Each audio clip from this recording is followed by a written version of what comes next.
The station wagon is a dying breed, but not in Europe. Around 70% of all estate cars are sold on the old continent. No wonder the European manufacturers, especially those offering models in D and E segments, don't forget about customers who need a lot of cargo room and expect comfort while covering hundreds of motorway miles. This is the Volkswagen ID.7 GTX Tourer. Let's see if we can tour this variant from the station to the estate.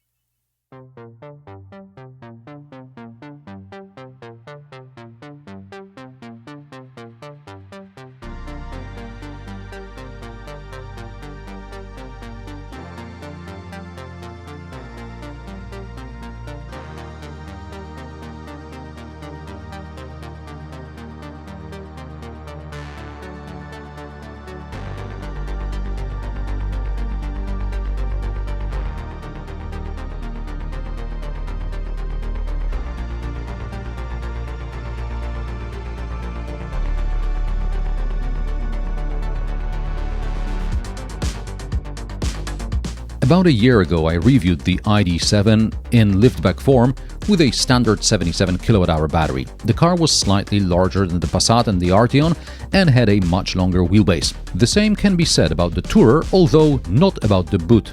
But let's not get ahead of ourselves. The ID.7, both liftback and the estate, is now also available with a larger 86 kWh battery and a souped-up GTX variant featuring the larger battery and all-wheel drive. But do you really need all-wheel drive and 340 horsepower instead of 286? I'll share my thoughts from behind the wheel. You're riding shotgun. Jump in!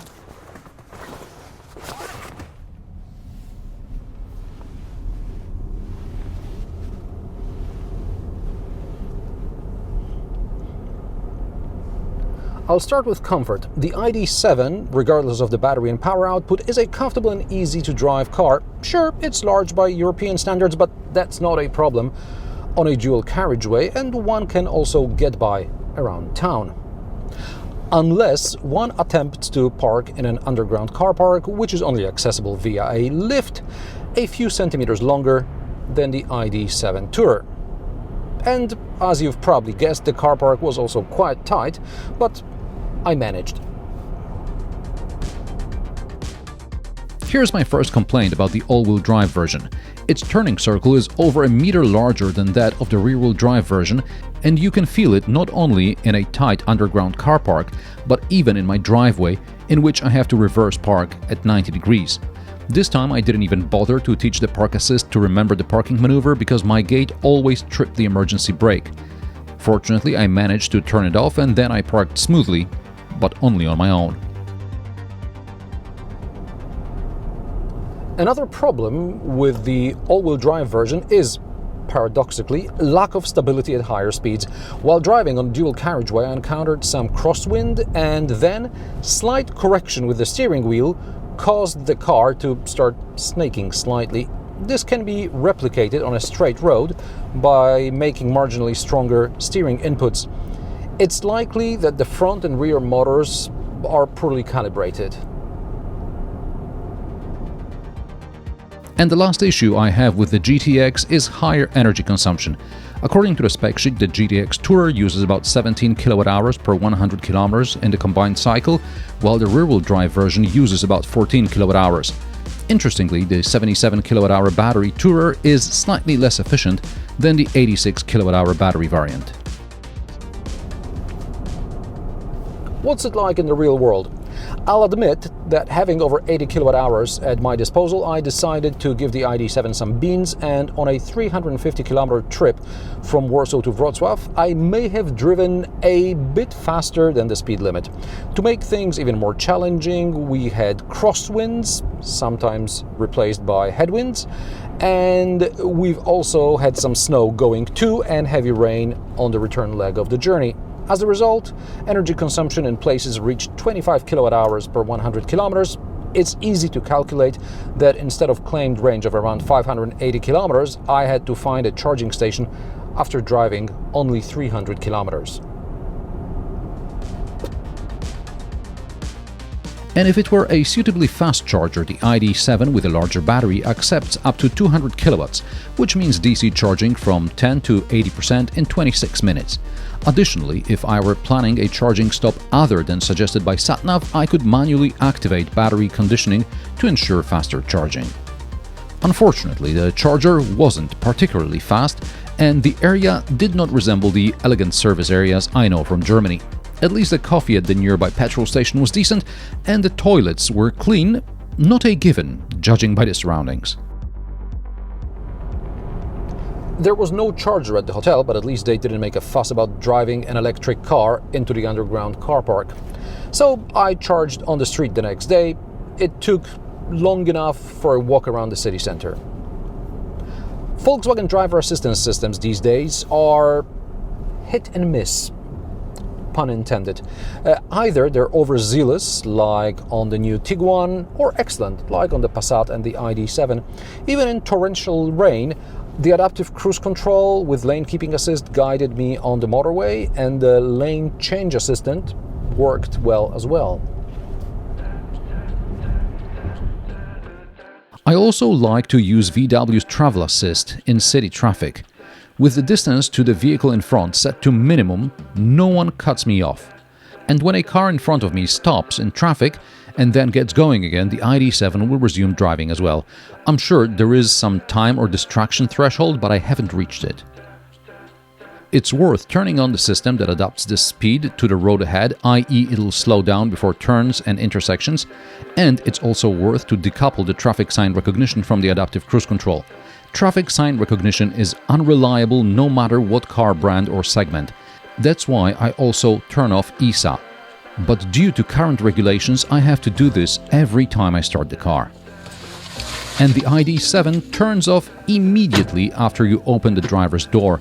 In the past, it was possible to trick some ID models by keeping your foot on the brake and then inserting a spare seatbelt buckle into the driver's seatbelt slot.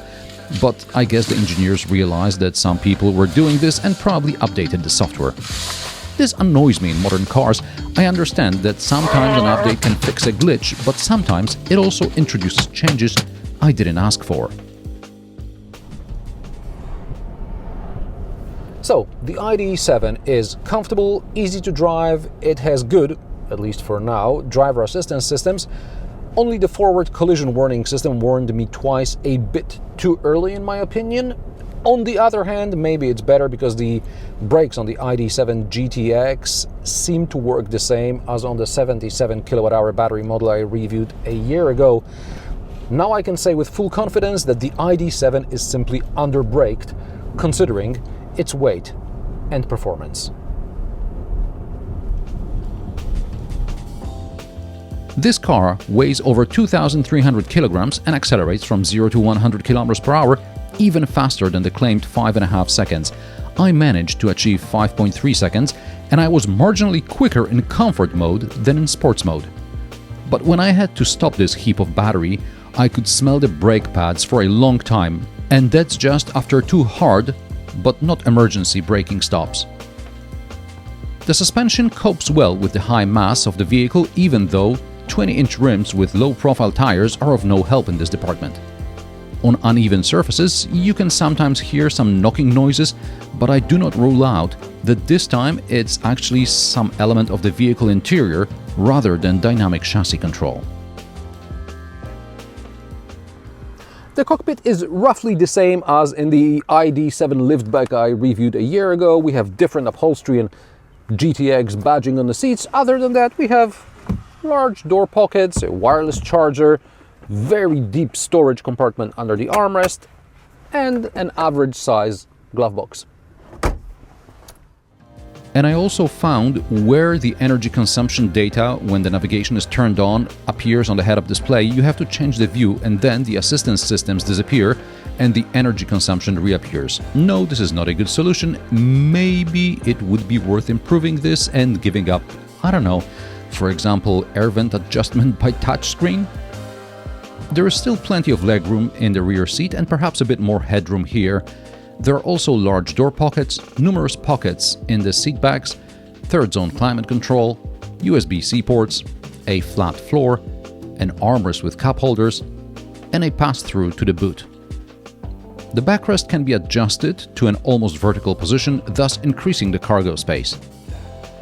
Isofix anchor points are on the rear seats as well as on the front passenger seat. The boot capacity is 605 liters, which is more than in the liftback but less than in the Passat Variant. About 85 liters less in the 5-seat configuration. Drop the rear seats and we get 1714 liters, almost 200 less than in the Passat. I like that there is a compartment under the floor big enough to fit both charging cables. There are also levers to fold the rear seats, and the cargo cover fits under the floor. This model comes with the optional towing hitch. The only reason to choose the GTX is that it can tow 1.2 tons instead of 1 ton in lesser models. ID.7s accept up to 75 kilograms vertical load on the hitch, regardless of the version. Prices of the Volkswagen ID.7 Tourer start at €54,795 for the 77 kWh battery model. A larger battery costs €59,785 and the GTX starts at €63,955. This test car with options costs €76,740. That's a big chunk of cash. However, something tells me that the dealer will be willing to bend over backwards to get another EV out the door, so I'm interested to hear what deals you can get on an ID.7 Tourer in your region. The Volkswagen ID.7 GTX Tourer is a fast and comfortable estate. If there are plenty of fast chargers along the routes you frequent, then a break every 300-400 kilometers is not a problem. Otherwise, the diesel Passat is still alive and kicking, which is more than can be said about you after you drive it for 1300 kilometers in one go. And what do you think about the ID.7 GTX Tourer? Let me know in the comment section below. If you like my sarcastic, down-to-earth and possibly mildly amusing car reviews, join me every Friday at 3 p.m. Central European Time, and don't forget to subscribe and like this video as it helps me with the YouTube algorithm. Thanks for watching, and I will see you in the next one.